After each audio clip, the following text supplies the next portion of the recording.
Welcome back to the Deep Dive. Thanks for having me again. So today we have a really fascinating mission. hmm We are looking into something that is just intensely relatable. Oh, absolutely. I mean, I want you, the listener, to picture this. Have you ever been in a situation where you had all the ideas, all the feelings perfectly arranged in your head? You know exactly what you want to say. Right. But the exact moment you open your mouth to speak, absolutely nothing comes out. Just dead air. Exactly.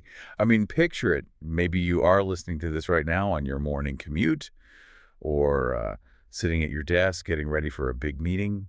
Put yourself in that scenario. It's a terrifying feeling. It really is. hmm You were standing there, someone just asked you a question, maybe the simple one like what you did over the weekend. Super low stakes. Right. And suddenly your brain is just empty space. Your mouth gets stuck. A cold sweat starts to form. Panic takes over the driver's seat. It is a universally terrifying moment, honestly. The silence stretches out, and, well, your internal clock makes 3 seconds feel like 3 hours. And the wild part is, you know the answer in your native language. You could write an entire novel about your weekend. Oh, for sure. But because you are trying to speak in a second language, or maybe you are just in a high-pressure situation, the words just vanish. Poof, gone. Completely deleted. And the immediate internal reaction is almost always this deeply personal judgment. You think, oh no, my English is terrible. I am a fundamentally terrible communicator. Which is such a harsh place to go mentally. It is. So our mission today is to explore this blank mind phenomenon during conversations. We are unpacking a survival guide of rescue phrases drawn from our source material, Atomic English, and we are also going to integrate some crucial research we've gathered on the psychology of anxiety. Yeah, because we aren't just giving you a list of vocabulary words today. That wouldn't be very helpful. Not at all. We need to look under the hood. Exactly. And I want to reassure you right off the bat that if this happens to you, it does not mean your language skills are flawed. It's a highly common, entirely predictable psychological block. Which is such a relief to hear, honestly. Right. Today, we are analyzing the mechanics of anxiety, why we instinctively react the wrong way, and how we can use specific structural phrases to actually retrain the brain's threat system. Okay, let's jump right into the sources. Our text highlights this classic scenario. Someone asks you, what do you like to do in your free time? The most mundane question on the planet. Literally the easiest question. Mm. But the English words just evaporate. And the conclusion you jump to is that you are failing. Which, like we said, is understandable, but scientifically, it completely misdiagnoses the problem. How so? Well, the blank mind is not a failure of vocabulary. It is not that the files have been permanently deleted from your brain's hard drive. It is a cognitive freeze response. A freeze response. Okay, break that down for us. So when you are under the social pressure of a conversation, your brain's executive function gets completely overwhelmed. It's trying to translate abstract thoughts into unfamiliar linguistic structures. And that takes a lot of computing power. A massive amount. And simultaneously, it's monitoring the other person's facial expressions, managing your own posture, and listening to your own internal monologue. Okay, let me stop you there because I want to make sure we are grounding this in the biology of what is actually happening in the listener's head. When you say the executive function gets overwhelmed, we're talking about the prefrontal cortex, right? That is correct. The logical planning part of the brain. Yes. The prefrontal cortex handles complex cognitive behavior, decision-making, moderating social behavior, like speaking a second language, for instance. Right. But anxiety is fundamentally connected to our evolutionary threat system, which is governed by the amygdala. The lizard brain. Exactly, the lizard brain. So when you are standing there trying to find the English word for hiking, and you feel that pressure, your amygdala starts asking catastrophic questions. Like, what if I fail? Right. What if this person judges me? What if I look completely foolish? So the brain is essentially treating a casual conversation about weekend plans, like there's a physical predator in the room. Yes, that's exactly it. And the amygdala is a very blunt instrument. It doesn't know the difference between a real physical threat and the social threat of looking incompetent. Wow. So it just hits the panic button regardless. It prepares your body for fight, flight, or freeze. In modern life, and specifically in language learning, this anxiety is reacting to uncertainty or, potential embarrassment or imagined future And when problems. the amygdala fires up, it essentially hijacks the prefrontal cortex. Completely hijacks it. The logical part of your brain just goes offline, which is why your mind goes blank. Okay, let's unpack this. Yeah. I always think about this through an analogy. Imagine you own a high-end, beautifully engineered sports car. Okay, I like where this is going. This car represents your complex, nuanced native thoughts. It has a massive engine. It can go 0 to 60 in 3 seconds. You are used to driving this car on a smooth, freshly paved highway. And that highway is your native language, Exactly. But suddenly, you are forced to drive this exact same sports car on a deeply rutted, muddy, unpaved dirt road. which is your second language. Right. So when the car gets stuck in the mud, you don't jump out and yell, "This car is garbage. The engine is broken. The engine is perfectly fine." The terrain has just changed. Exactly. It is an infrastructure problem, not an intelligence problem. Your brain has the horsepower. It just doesn't have the linguistic pavement yet. I love that analogy. And extending that helps us understand our behavioral response to anxiety. Because when the car gets stuck in the mud, when the mind goes blank, our instinct is to just do something to escape the discomfort. Just hit the gas and hope for the best. Right. But as our sources on anxiety psychology point out, the solution to anxiety is never just doing random action. Not all action is helpful. Because if you just slam on the gas pedal in a panic, you just spin the tires and dig the car deeper into the mud. That is the perfect visualization of what psychologists call avoidant action. Avoidant action. Okay, let's dig into that. When you freeze in a conversation, an avoidant action might be to just pretend you understand, nod quickly, and find an excuse to leave the room. Oh man, I've definitely done that. Just, yeah, gotta go to the bathroom. We all have. Because you avoided the English conversation and immediately you feel better, your body relaxes, your mind says, good, we escaped the danger. But the danger wasn't real. So what did your brain actually learn in that moment? It learned that speaking English is a genuine danger and running away is the only way to stay safe. Wow. So it reinforces the whole thing. It reinforces the anxiety loop. Fear appears, we avoid the situation, we feel temporary relief, and the brain locks in avoidance as the winning strategy. So the next time someone asks you a question in English, the anxiety returns even stronger. Exactly. This is where the common advice to just do something is actually terrible advice. We have to differentiate between avoidant action and corrective action. Okay, lay that out for us. Avoidant action is designed to escape anxiety. Corrective action is designed to teach the brain a new lesson. The sources give a really good example about sending an email, right? Yes. So if you are anxious about sending an email in English, avoidant action might be rewriting that same email 20 times. Or asking 3 different colleagues to proofread it. Or just delaying it until tomorrow. It feels like you are doing something, it feels productive, but it's avoidance. Because you are just trying to escape the discomfort of hitting send on something imperfect. Right. Corrective action, on the other hand, might be writing it carefully once, accepting that it is not perfect, and sending it anyway. That sounds terrifying. It is. But the difference isn't the effort. The difference is the lesson your brain learns. Avoidant action says, I survived because I escaped. Corrective action says, I felt anxious and I survived anyway.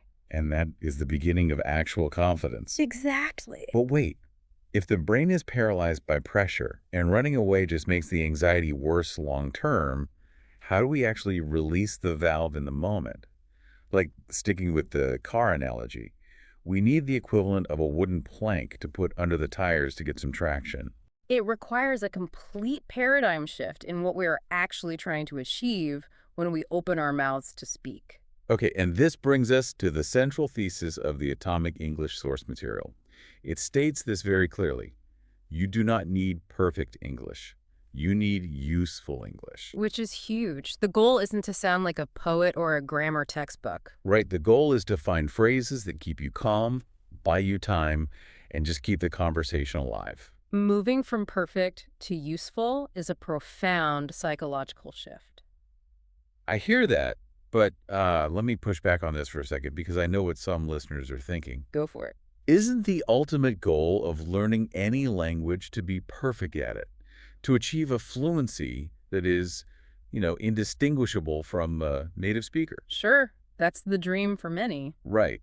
So why should we, as learners or professionals in our fields, settle for just being useful? Doesn't that sound like we are just accepting mediocrity? What's fascinating here is that if we look at how adult learning works, it's not accepting mediocrity at all. It's a strategic necessity. Okay, explain that. The psychological trap of perfectionism is actually a form of mental avoidance. When your absolute goal is perfection, every single slight hesitation, every mispronounced vowel, every forgotten preposition, it all feels like a catastrophic failure. So perfectionism is just the amygdala acting up again. Exactly. Perfectionism is a way of demanding a certainty from life that life just cannot give you. The sources refer to that as unproductive worry, right? Yes, exactly. Because worry feels active. It Mm. feels like preparation. You sit at your desk studying grammar rules for hours, and it feels like you were doing the hard work. But it's really just a shield to prevent emotional surprise. Right. You think if I obsess over my grammar perfectly, no one can ever judge me, and I will never feel embarrassed. And when you carry that impossible demand for perfection into a real-time conversation, it triggers the threat system we just discussed. It makes the blank mind exponentially worse. Because the stakes are impossibly high. Yes. But by consciously lowering the bar from perfect to simply useful, you lower what linguists call the effective filter. Wait, can we pause and define that? What exactly is an effective filter? Are we talking about a literal physical barrier in the brain's neural pathways? It's a theoretical construct, but it has very real neurological implications. Okay. The effective filter is essentially an invisible emotional barrier that blocks learning and language processing when you are stressed, anxious, or lack motivation. So when your anxiety is high, the filter is up. Yes, and comprehensible input cannot reach the language acquisition part of your brain. Your brain is literally blocking the language from working. Wow. But by aiming for useful rather than perfect, you lower the stakes, which lowers the anxiety, which drops that effective filter. Useful is not the opposite of perfect. Useful is the bridge that eventually leads you to perfect. Exactly. And it reminds you that the person you were talking to, the actual human being standing in front of you, does not care about your grammar. Not at all. If you're ordering a coffee, the barista doesn't care if you use the past perfect continuous tense. They just need to know if you want oat milk. Right. They are not mentally grading your verbs. No, they just want connection and clarity. This ties directly into exposure therapy, which our sources highlight as one of the most researched treatments for anxiety. Right, and the text mentions modern exposure therapy doesn't just mean throwing yourself into a terrifying situation. No, that's way too simplistic. Modern exposure therapy, as described by researchers like Michelle Krask, is all about inhibitory learning. Okay, another heavy term. Break down inhibitory learning for a listener who might not be a psychology major. How does that physically rewire the brain? Inhibitory learning means that you don't necessarily erase an old fear memory. Okay. Instead, you create a new, stronger memory right alongside it that competes with it. Oh, interesting. So the old memory is still there. Yes, the old memory says speaking imperfect English is dangerous and embarrassing. But when you aim for useful English and you speak, even though your heart is racing and your palms are sweating, you are taking corrective action. You're doing it anyway. Right. And you build a new memory that says, this is uncomfortable, my grammar wasn't perfect, but I handled it, the person smiled, I survived. Let's use the podcast example from the source text. Oh, that's a great one. So imagine you feel anxious before recording your podcast. Your mind says, what if my voice sounds bad? What if nobody watches? What if I make a mistake? The classic worry spiral. Right. And if you wait until you feel completely calm to record, you may never actually record. Never. That's avoidant action. But if you record while feeling nervous, you give your brain new evidence. Yeah. You learn, I can speak while anxious, I can make a mistake and continue, I can publish something imperfect. That repeated survival is the foundation of actual confidence. Okay, so once we accept this paradigm shift, Yeah. that we are striving for useful corrective action rather than perfect avoidant silence, Yeah. we need practical tools. You need the actual wooden planks to get the car out of the mud. Exactly. And the very first tool from our Atonic English source material is all about manipulating the clock. It's the cognitive buffer, buying time. This is so simple, but so effective. The text points out a very basic fact that we completely forget when we are panicked. Yeah. You do not have to answer immediately. Right. Native speakers do not answer immediately. They pause. They look up. They look away. They think. And the source provides these beautifully simple phrases to buy that time. Phrases like, let me think. That's a good question. How can I say this? And a really casual one. Give me a second. The utility of these phrases lies in their dual purpose.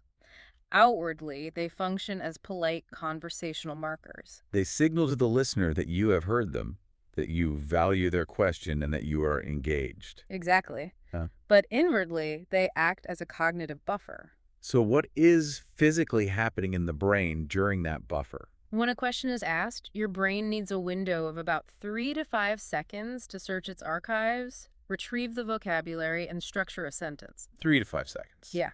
And if you remain completely silent during those 3 to 5 seconds, that silence feels deafening. It really does. It feels like an eternity. And it triggers the anxiety loop. You feel the silence. You panic about the silence. The amygdala fires. The executive function shuts down. And the mind goes blank. Boom. The car is stuck. But by verbally saying, let me think, you fill that auditory void. You give your brain those crucial seconds to run its synaptic search without the escalating panic of dead air.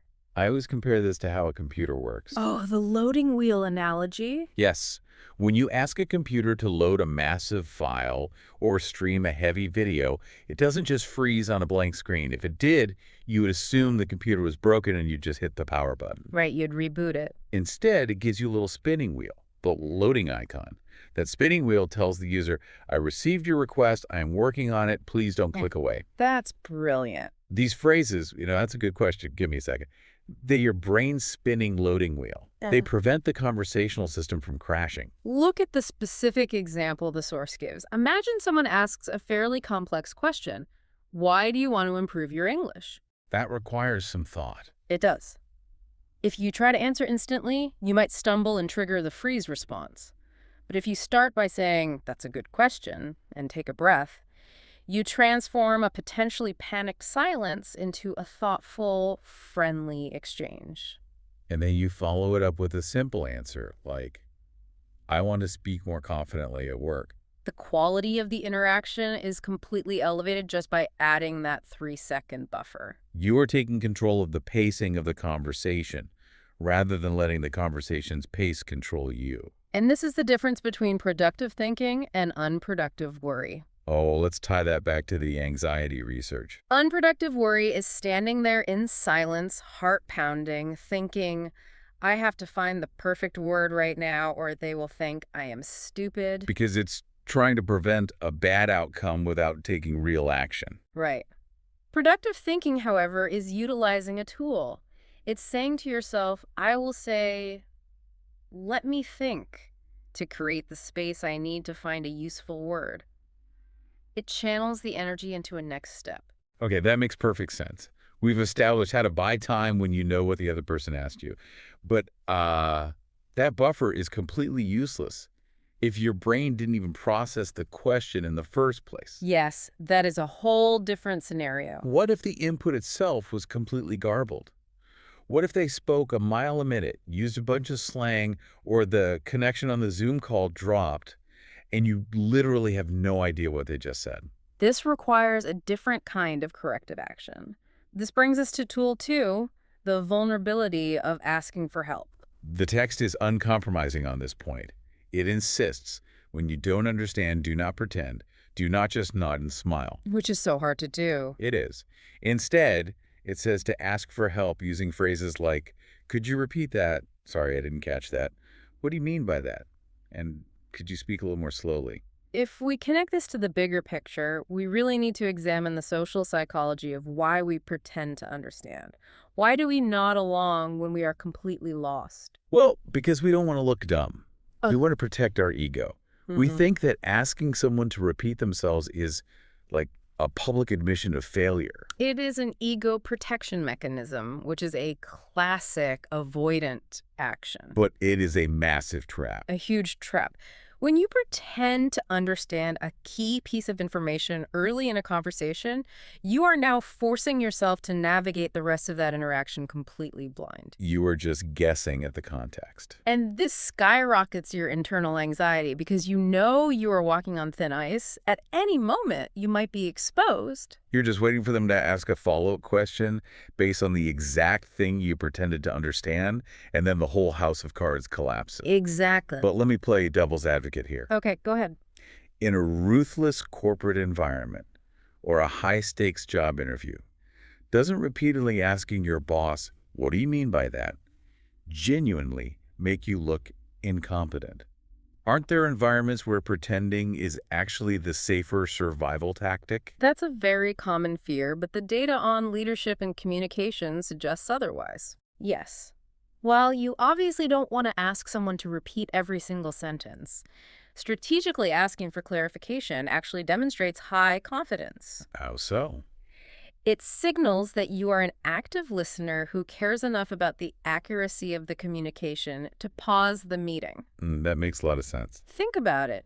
Pretending to understand and then executing a project incorrectly because you missed the instructions, that will damage your reputation far more than asking a clarifying question in the moment. The cover-up is always worse than the crime. Always. And I want to point out one specific idiom from the text that handles this beautifully. The phrase, I didn't catch that. Ah, yes, that's a great one. It is such a natural, native-sounding way to admit you missed the auditory information.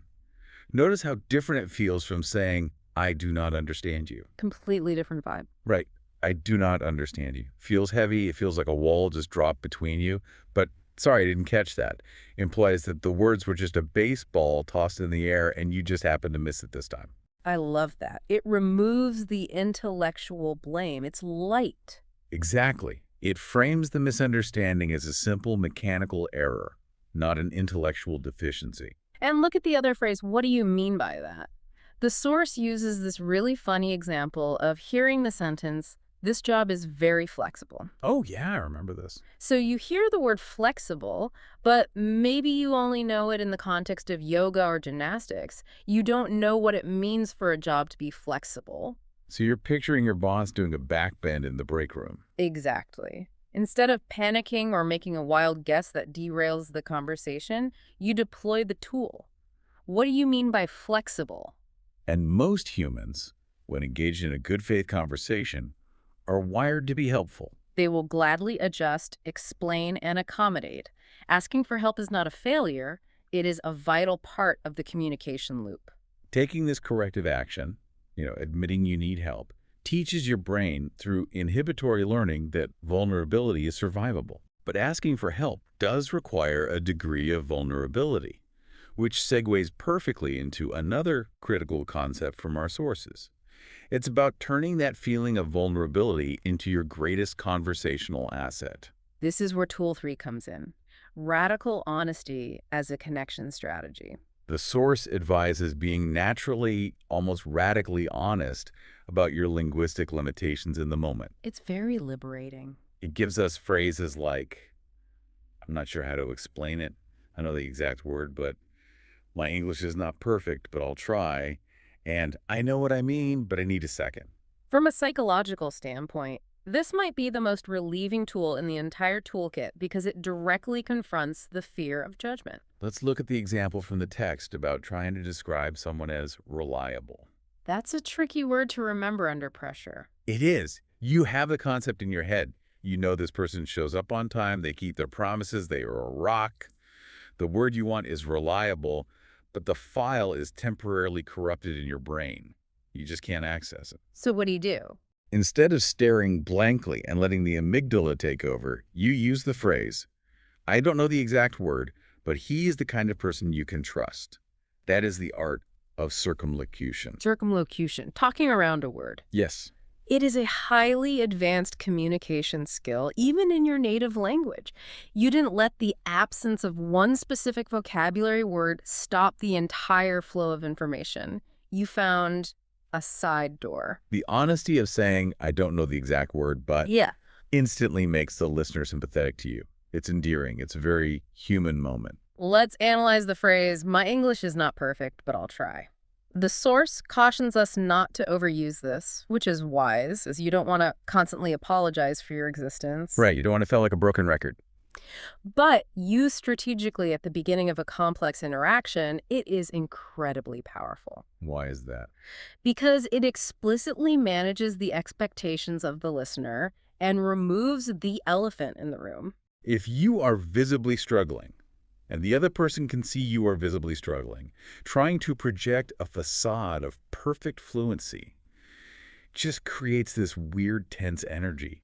Everyone knows what's happening, but no one is acknowledging it. When you verbally state, my English is not perfect, but I'll try, you are taking the pressure off yourself to sound like a native speaker. You're publicly lowering the stakes. And very often, once that pressure is verbally released into the air, the cognitive freeze actually thaws. The anxiety drops because you have removed the expectation of perfection. You've embraced the reality of the situation. You are telling your threat system, we acknowledge this is imperfect and we are proceeding anyway. That is pure corrective action. Exactly. It's like calling out the monster under the bed. Once you turn the light on and say, hey, there's a monster of imperfect grammar here, it stops being a shadowy terror and just becomes a boring fact of the room. That's a great way to put it. I also want to draw attention to the phrase, I know what I mean, but I need a second. It validates your own intelligence. It says, look, the thoughts in my head are brilliant, my sports car is amazing, I just need a second to navigate this muddy road. It separates your intellectual capacity from your immediate linguistic output. Your thoughts are not the problem. The translation mechanism is just temporarily delayed. Okay, so we've navigated the initial shock. You've bought time with a cognitive buffer. You've clarified the question by asking for help if you needed it. You've managed expectations with radical honesty. You've set the stage. Now the spotlight is firmly back on you. The silence is waiting to be filled. How do you actually construct an answer without getting tangled up in your own complicated thoughts, rambling and crashing the car anyway? Here's where it gets really interesting. This requires cognitive structure. Tool 4. Scaffolding with simple answers, specifically using the PR framework. The source is adamant here. Start simple. A simple answer delivered confidently is infinitely better than a complex, sprawling silence. It gives us starters like, I think? For me, it depends, or I would say. But the text goes further and outlines a highly specific formula to build an answer so your brain doesn't get lost. The PARE formula, P-A-R-E, phrase, answer, reason, example. We need to look at why having a formula like PAR is essential when you are in a high anxiety state. Let's do it. Remember, when the executive function of the brain is overwhelmed by panic, it loses its ability to organize abstract, sprawling thoughts. Yeah. If you just open your mouth and hope a coherent paragraph falls out, you are likely to ramble, lose your train of thought, and trigger the panic all over again. The PAR framework acts as intellectual scaffolding. Let's apply it. The exact example from the text is answering the question, do you like learning English? Okay. Step one is the phrase you start with. For me, Yeah. this is incredibly smart because it immediately makes it personal. You aren't speaking for all of humanity. You are just speaking for your own subjective experience, which lowers the stakes. You can't be wrong about your own experience. Very true. Step two is the answer. Learning English is important. Bam! That is the core fact. It's short, it's undeniable. Step 3 is the reason, because I want to communicate with more people. This adds a layer of depth and answers the unasked why. And finally, step 4 is the example. For example, I want to use English when I travel. This grounds the abstract reason in concrete visual imagery. When you string it together, the full answer becomes, for me, learning English is important because I want to communicate with more people. For example, I want to use English when I travel. It's like conversational paint by numbers. Exactly. When you are stressed, you don't want to stare at a blank canvas and try to invent a masterpiece from scratch. You want clear lines. Phrase, answer, Yeah. reason, example, 1, 2, 3, 4. It gives the panicked brain a rigid physical structure to hold on to so it doesn't wander off a cliff into endless nervous rambling. It trains the brain in productive thinking. Instead of worrying, will they like my answer? Did I use the right tense? Your brain is focused on an execution task. Right. Okay, I gave the answer. Now I need to provide a reason. Okay, I gave the reason. Now I need an example. It channels the nervous energy into structural progression. There is another starter phrase from this section of the source that acts as a secret weapon, and that is the phrase, it depends. Oh, it depends is a masterful stalling technique and a structuring tool all in one. The text uses the scenario of someone asking, do you prefer studying alone or with other people? If you try to answer that flatly, you might get confused because sometimes you like one, sometimes the other, and trying to explain that nuance in a second language is really hard. But if you start with it depends, you instantly buy yourself time to organize the thought. What it depends does is allow you to take a complex, messy question and slice it into two simpler, bite-sized scenarios. It forces you to structure your thoughts logically before speaking. You are setting up an if-then statement. If I need to focus, I prefer studying alone. But if I want to practice speaking, I like studying with a partner. It sounds incredibly sophisticated, but structurally, it's just two very simple sentences glued together by the logic of it depends. It makes you sound analytical. You're weighing the variables. And it saves you from having to give a definitive black and white answer when the reality of life is gray. It turns a potential roadblock into a display of nuanced communication, all while using very basic vocabulary. It's brilliant. All right, so you've done it. You've navigated the muddy road. You've used your PR framework. You've delivered a structured, clear answer. You feel a wave of relief. The hardest part is over. But a conversation isn't a monologue. It's not a speech where you drop the microphone and walk off the stage. Once you finish your beautifully structured answer, if you just stop and stare at the other person, you risk creating the very awkward silence you've been working so hard to avoid. The dreaded awkward silence. How do you keep the momentum going without having to instantly generate more complex thoughts? This is the critical final step in the survival guide. Tool 5, the conversational volley. Passing the baton. The source tells us that the easiest way to continue is to simply ask the other person a question. It gives us a menu of options. What about you? How about you? What do you think? Do you agree? And have you ever felt that way? To understand the power of this volley, we need to acknowledge the exhausting burden of feeling solely responsible for the momentum of an interaction. It is exhausting. When you are speaking a second language, or even just feeling anxious in your native one, you often feel like you are carrying the entire weight of the conversation on your shoulders. You feel like if you stop talking, the interaction dies. This is a massive cognitive drain. I always compare conversation to a game of tennis. Okay, let's hear it. If you are standing on the court and the ball comes to you and you catch it and just hold on to it forever because you are terrified of not hitting the perfect, majestic topspin winner, the game dies. The crowd goes home. Right. What about you? Is the ultimate easy backhand return. You don't have to hit a winner. You just have to tap the ball safely back over the net. It keeps the rally going. These short questions act as a release valve. Human psychology dictates that people generally love talking about themselves, sharing their experiences, or giving their opinions. Very true. By asking, what do you think? Or what about you? Chuck, you are inviting the other person to carry the heavy linguistic load for a while. You give your own brain a much-needed chance to rest, process, and reset. It turns a Q&A session, which feels like an interrogation, back into a shared dialogue. I want to point out the specific power of the phrase, have you ever felt that way? Yes, let's look at that one. The source uses the example of saying, sometimes I feel nervous when I speak English. Have you ever felt Yeah. that way? That is not just passing the conversational baton. That Right. is a tool that fundamentally shifts the depth of the interaction. It moves the conversation from the exchange of surface-level facts to the realm of empathetic connection. Precisely. Oh. You are offering a piece of vulnerability. I feel nervous, and you are inviting them to meet you in that vulnerable space. Even if they are a native speaker who has never learned a second language, maybe they get nervous speaking in public or speaking to their boss. Suddenly, you aren't a language learner and a fluent speaker. You are just two humans discussing the shared human experience of anxiety. It bridges the gap completely. So what does this all mean? Let's synthesize the journey we've been on.